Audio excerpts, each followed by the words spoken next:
Hey everyone, welcome to another video here on Keep Running with BK. And Texas B. Elliott writes, my wife and I are both training up for our first half and full marathons respectively. There's not always a race to train for, so how do we train to maintain all the hard work without becoming bored?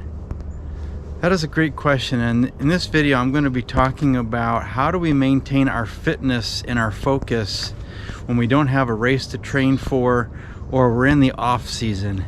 And so stay tuned, we'll be right back right after this.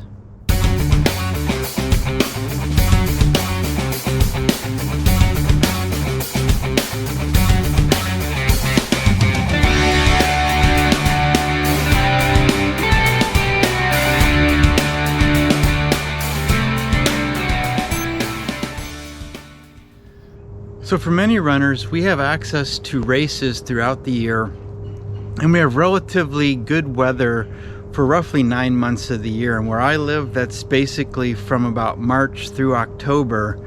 The conditions are conducive to running. You don't have to struggle with what the weather's like to be motivated. And there's often almost a race every weekend if I was looking for a race to do. And so there's plenty of races to develop a training plan for, stay focused, and train to race. But what do you do after a big race? Like Texas B. Elliott writes here, when you're training for your half marathon or your marathon, you invest all this time in training volume, and then there's not another race to keep you motivated. Or as we're getting much colder here, I don't know how many more videos I'm going to be able to do for a while outside as it is getting colder. How do you stay motivated during those cold or winter months without access to training? And so today's video, I've got 5 tips to help you stay motivated and stay fresh in your training. My first tip is you're going to have to adjust your training expectations.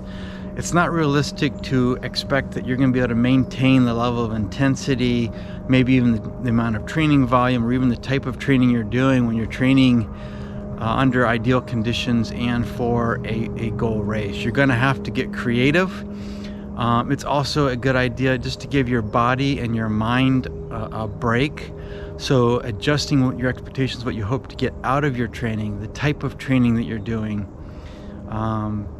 while keeping it fresh and maintaining your base level fitness. But also understanding that during the off season or in between these training cycles, it's likely that you're going to lose some of your fitness. You're going to lose some of the sharpness, maybe is a better way of looking at it.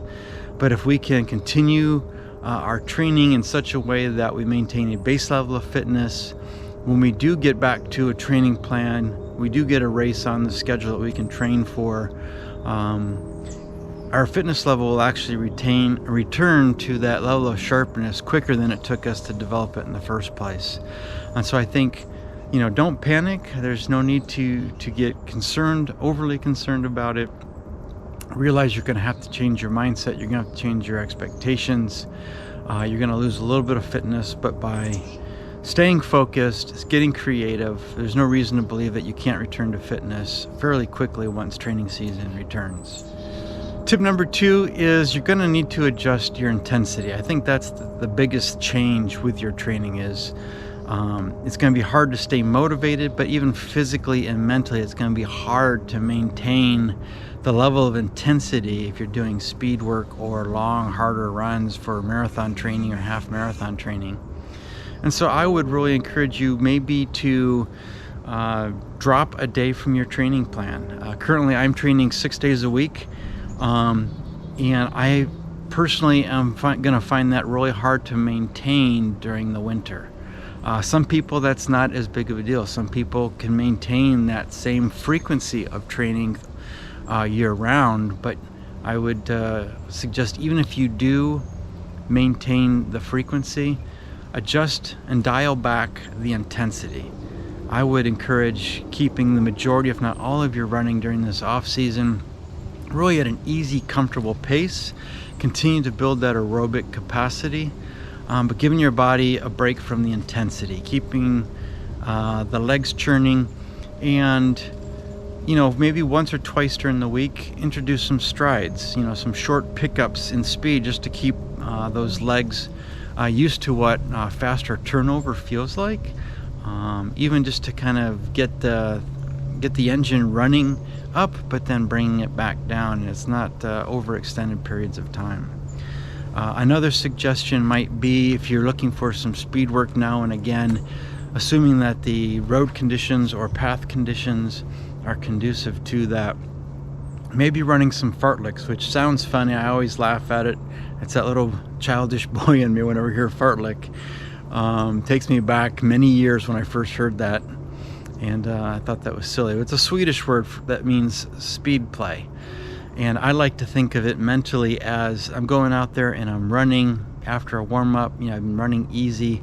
I shift a mental physical gear into a slightly faster pace, maybe for between telephone poles or between streets, or some sort of milestone. I look up in front, I see maybe a signpost or a tree or something like that.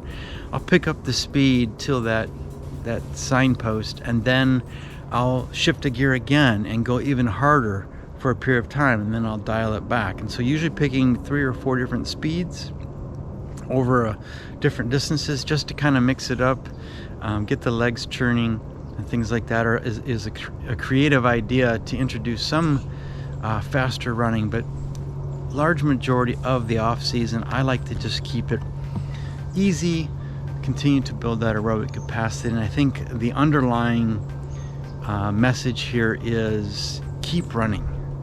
That's really the goal. But sometimes we need that mental physical break. We can't maintain the same level of intensity, maybe not even the same frequency or training volume.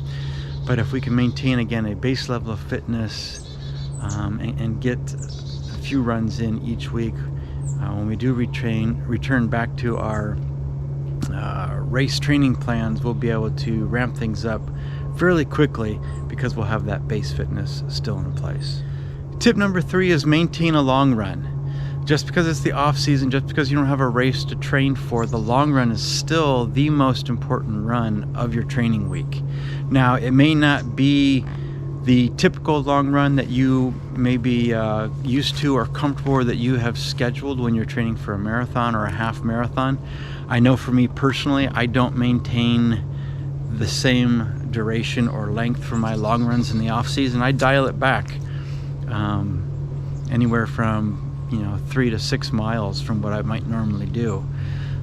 Instead of doing those 14, 16, 18 milers, then I'm trying to do anywhere from like a 8 to 12 or 14 miler in the off season, especially here where I live in the winter, when there's oftentimes snow and ice and things like that, and colder temperatures during the winter. Being out there for that long, it's just harder to find a route where I don't run into the ice, the snow, things like that, or the cold starts to have an accumulative effect. But I think it is important to maintain that longer run, just to kind of maintain that endurance. That in a sense is a way of maintaining our endurance strength, so that when we do return to training, we don't have to add additional weeks on the front end of our training plan to build up our long run. We don't have to build up our mileage. It's just building a few extra miles, versus I've only been running 3, 4, 5 milers, at 10 kilometers, whatever, and I have to start building up and getting my body that time to adapt and adjust to running those longer distances again. One of the things that I've done in the past is just a creative idea along this long run. It can even apply to the previous tip. During the off season, you're not on a race to train for. You're keeping it easy.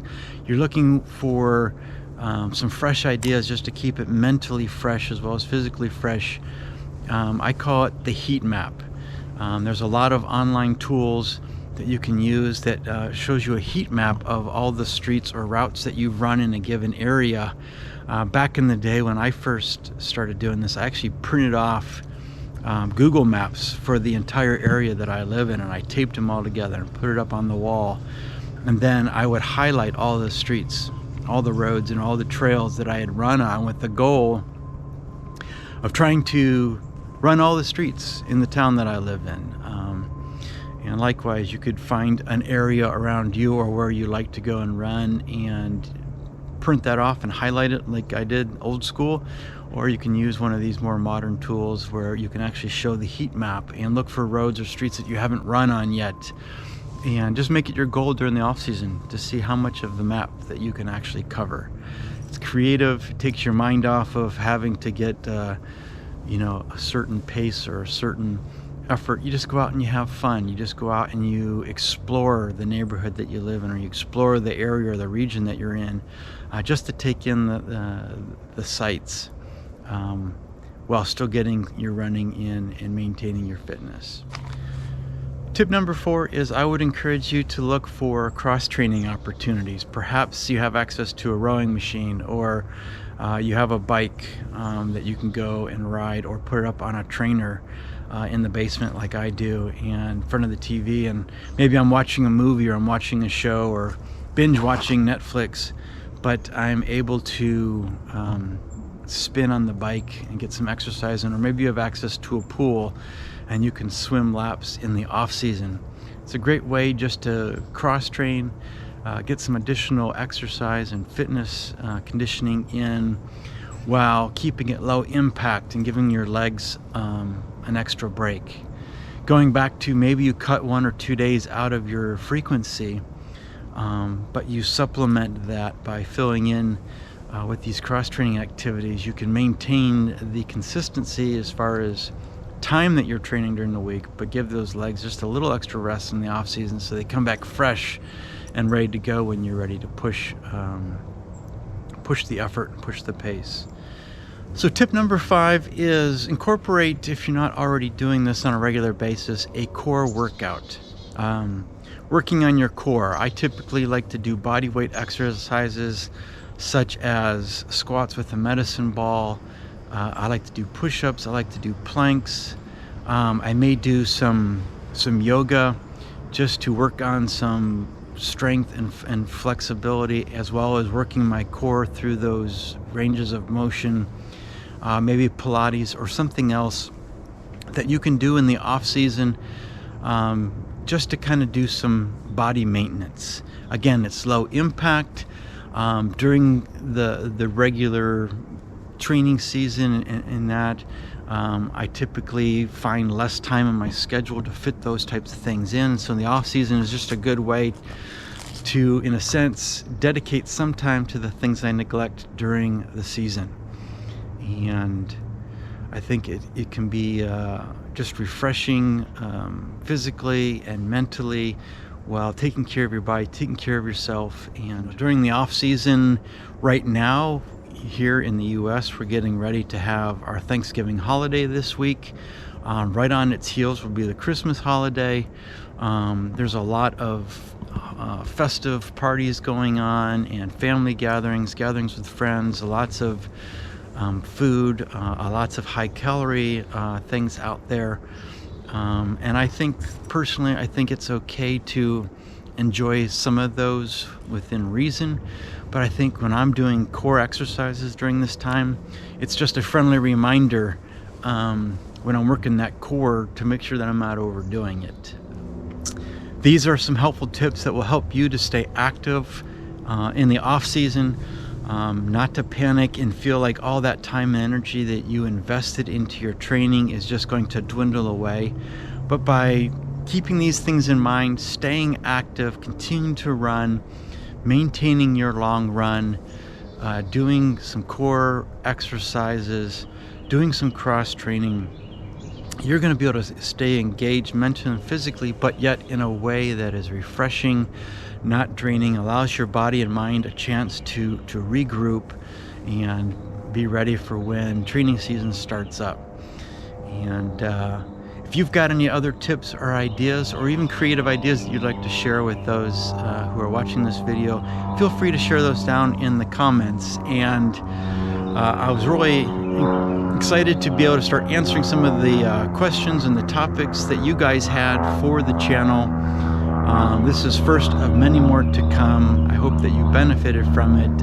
If you're new to the channel, please consider subscribing. And if you found value in this, give me a thumbs up. And until next time, stay safe, train smart, and keep running.